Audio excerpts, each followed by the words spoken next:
Hi నమస్తే అండి. మసాలా గుత్తి వంకాయ కూర చేసేసుకుందాం. చాలా టేస్టీగా ఉంటది. దానికోసం నేను ఉప్పు నీళ్ళల్లో వంకాయలన్నీ కట్ చేసుకొని పెట్టుకున్నా. ఒక అర కేజీ వంకాయలైతే తీసుకున్నా. పల్లీలు, నువ్వులు, చెక్క, లవంగం, ధనియాలు, జీలకర్ర, కొంచెం కరివేపాకు అనేది యాడ్ చేసుకుని దోరగా వేయించుకున్నాను. అల్లం వెల్లుల్లిపాయి 2 ఉల్లిపాయలైతే తీసుకున్నాను. వీటన్నిటిని చక్కగా గ్రైండ్ చేసేసుకుందాం మిక్సీ జార్‌లో తీసుకొని. ఆ పేస్ట్‌ని అంతా ఒక ప్లేట్‌లోకి తీసుకొని ఉప్పు, కారం, పసుపు అనేది మొత్తం కలిపేసుకుందామండి. ఈ మొత్తం కలిపేసుకొని మనం కట్ చేసి పెట్టుకున్న వంకాయల్లోకి అయితే స్టఫింగ్ చేసేసుకుందాం. మొత్తం అన్నిటికీ ఇదే విధంగా స్టఫ్ చేసేసుకుని ఒక ప్లేట్లోకి అయితే తీసుకుని పెట్టుకుందాం. కొంచెం గ్రేవీ అయితే మిగులుద్ది.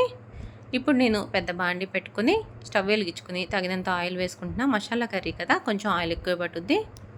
దీంట్లోనే కొంచెం కరివేపాకు వేసుకోండి. ఇప్పుడు నేను మసాలా వంకాయలన్నీ ఇందులో డిప్ చేసేసుకుంటున్నాను.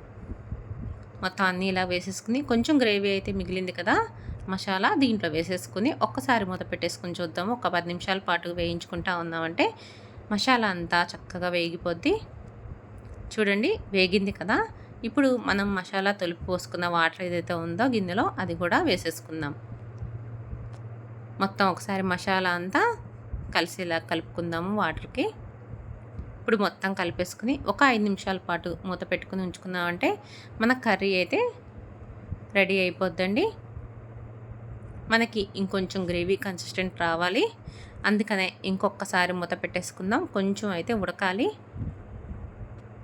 వంకాయలు బాగా ఉడికితేనే టేస్ట్ చాలా బాగుంటుంది.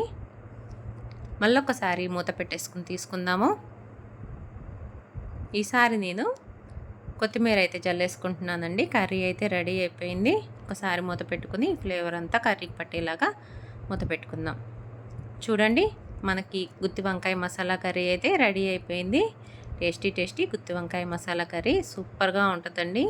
మీరు ప్రతిసారి వారం మనం ఒక్కొక్క టైప్లో మనం మసాలా కర్రీ అనేది ప్రిపేర్ చేస్తాం కదా, ఈసారి మీరు ఈ రకంగా ట్రై చేయండి. చాలా టేస్టీగా ఉంటుంది. మీకు ఎలా వచ్చిందో కామెంట్ బాక్స్లో నాకు తెలియజేయండి. ఈ వీడియో కనుక నచ్చినట్లయితే లైక్ చేయండి, షేర్ చేయండి, సబ్స్క్రైబ్ చేసుకోవడం మర్చిపోకండి. Thank you.